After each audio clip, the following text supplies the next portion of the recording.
রাতে বিয়ে, সকালে মর্নিং ওয়াক। পুরনো ছন্দে দিলীপ ঘোষ। এদিন নিউটাউন ইকো পার্কে মর্নিং ওয়াকারদের সাথে কেক কেটে জন্মদিনও পালন করেন দিলীপ ঘোষ।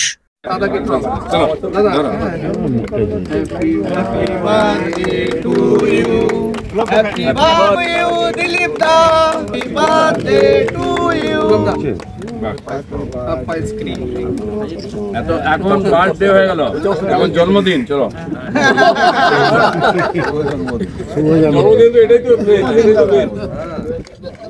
বাহ দারুণ। তারপরে আপনাকে একটু খাওয়াই। এবার সাইজগুলো बच्चे होते हम भी अगर बच्चे होते हमारा होता अबलू डबलू खाने को मिलते लड्डू दुनिया कहती हैप्पी बर्थडे टू यू।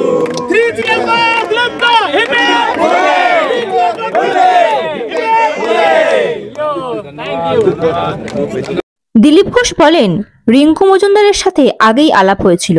উনি পুরনো পার্টি কর্মী।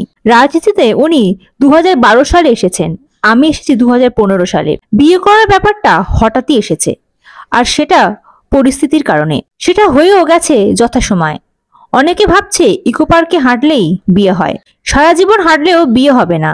বিয়ে যখন হবার তখনই হবে। আমাদের পুরোনো পার্টি কর্মী, আমার চেয়ে পুরোনো। উনি 12 সালে রাজনীতিতে এসেছেন, আমি এসেছি 15 সালে। এসেছেন তা নয়, সবার সঙ্গে দেখা হয়, দেখা সাক্ষাৎ হতো। আমার বাড়িতেও এসেছেন। তো বিয়ে করার ব্যাপারটা হঠাৎই এসছে পরিস্থিতির কারণে, আর সেটা হয়েও গেছে যথাসময়। জন্য অনেকে ভাবছেন যে ইকো পার্কে হাঁটলে বিয়ে হয়, সারা জীবন হাঁটলেও বিয়ে হবে না। বিয়ে হওয়ার যখন তখন হবে।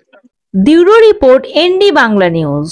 সবার আগে সব খবর, সঠিক খবর পেতে ফেসবুক পেজটি ফলো করে এবং ইউটিউব চ্যানেলটি সাবস্ক্রাইব করে রাখুন, আর শেয়ার করতে ভুলবেন না।